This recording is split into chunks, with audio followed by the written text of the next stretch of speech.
She's still in there! Dragonborn, get her out of there! Caris, calm down! Where is she? Where did they take her? They took her to the holding cells on the lower floor. Hurry!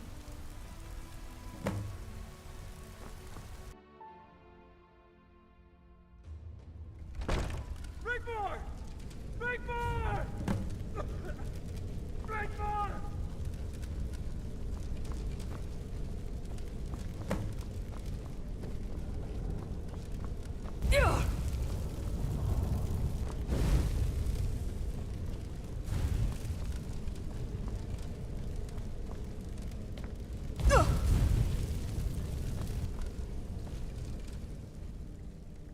No! Not until I find her! Rigmor! Mommy! Help! By the gods, this way, Guardian! Rigmor, hold on!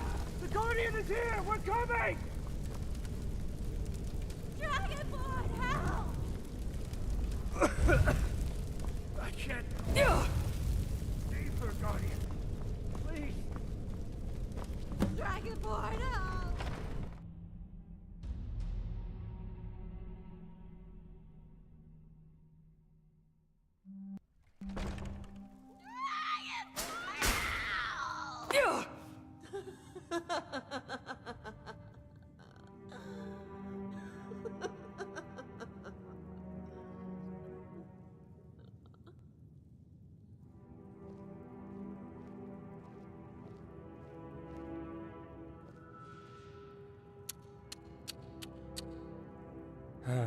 I'm sorry, Guardian. I truly am.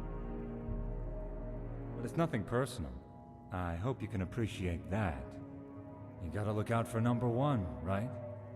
I only wanted Bruma County, nothing more. Rigmor means nothing to me. She never has.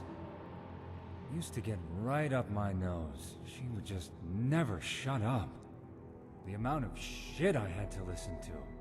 She would just go on and on and on. Did she ever do that with you? Yes, of course. I'm sure she did. And I'll bet you felt the same as me. Yes, she would ramble on, and I would smile and feign interest. When all I really wanted to do was just punch her in that fucking mouth. She always was a whiny little cunt. I'm sure you'll agree. Thank you, Bobby. Now go. Tell them the Countess is alive and well, and luckily she had already left for Roskria. We will arrange the wedding as soon as possible. Once you become Count of Bruma, we'll arrange something nice for her. And then you can get yourself a proper wife.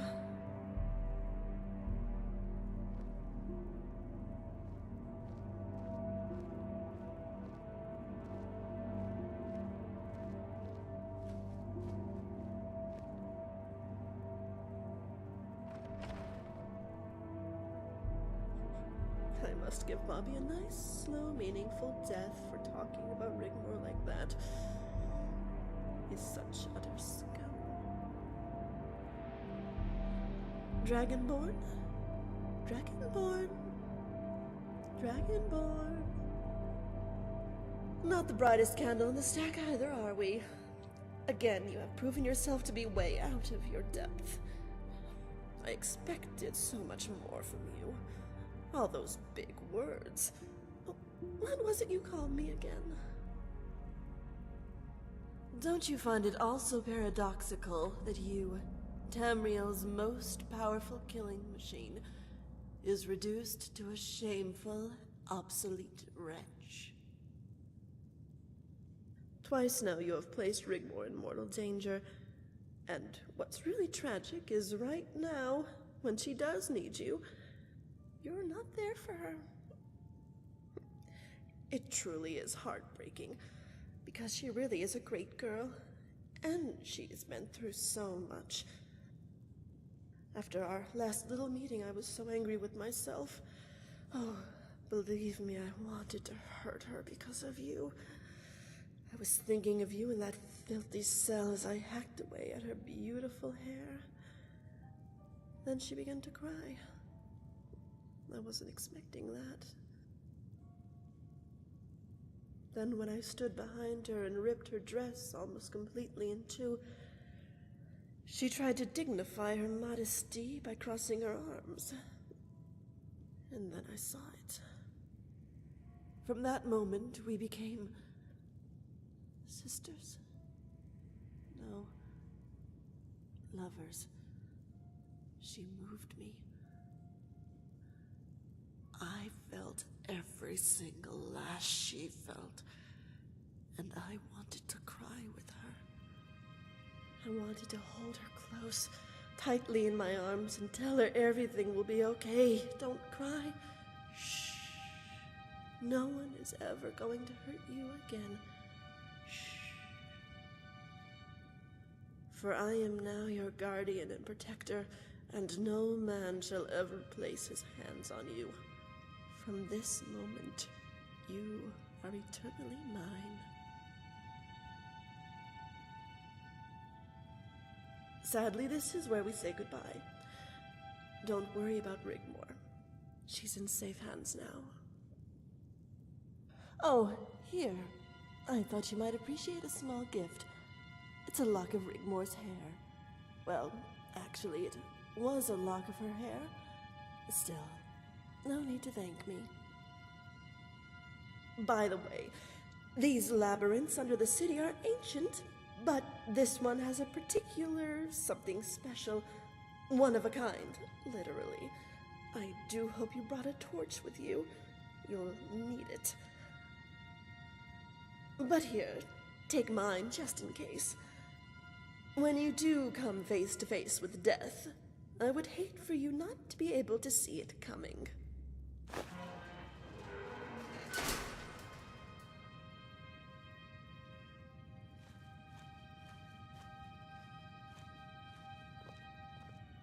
Goodbye, Dragonborn.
Dova King, come forth into the light. Al-Esh has smiled on me this day. She promised me you would come.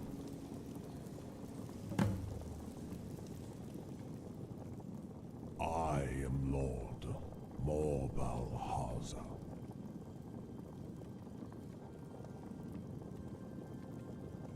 Because of the prophecy of Al-Esh, she is waiting.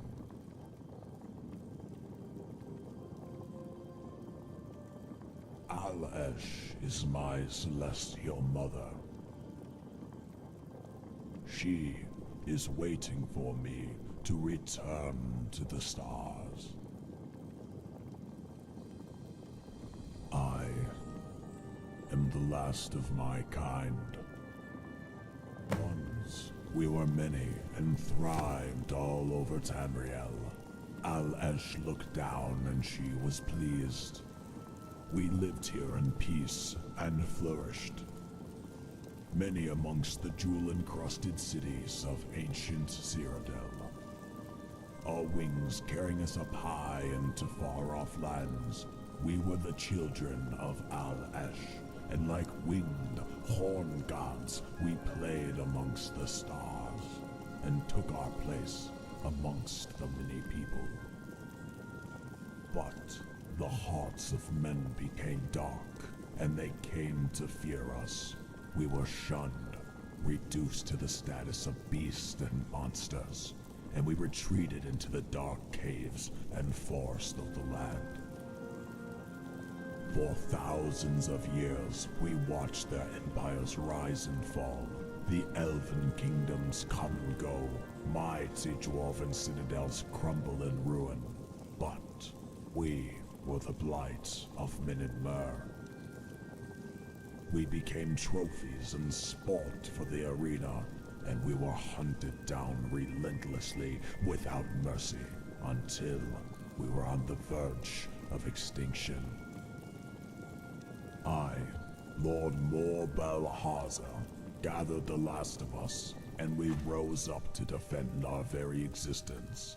But they were too many. All but a few, including the little ones, perished, and they captured and enslaved us. They tore off our wings and imprisoned us. These ancient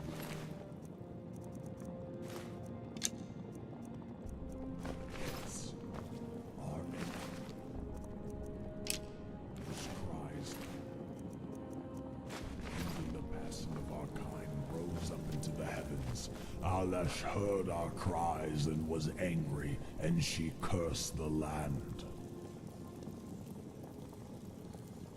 All that sought to reign over it would never find peace until her children were free. Tamriel would plunge into ruin, decadence, and perpetual war, everlasting. Akantosh pleaded that she release the curse, while Morlagbal laughed. Now, I am the last. Al-Esh is calling, and I have been waiting for the coming of a half-beast. One of my kind, to free Lord Morbalhaza and release the curse. And it will signal the beginning of a new golden age, and the arrival of a chosen queen of Tamriel.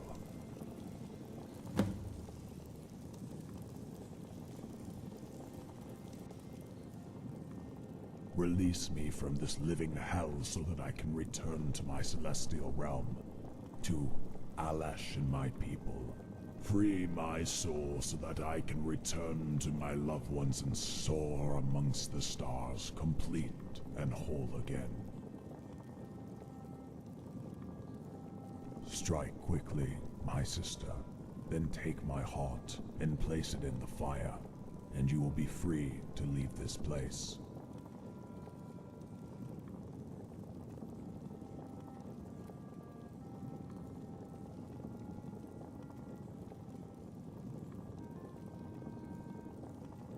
Hurry, Al-Esh is waiting.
Yes? Well met, friend. What seems to be the problem? No need, friend.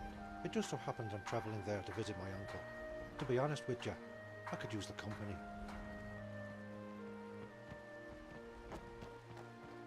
No problem. Up aboard, we'll be off.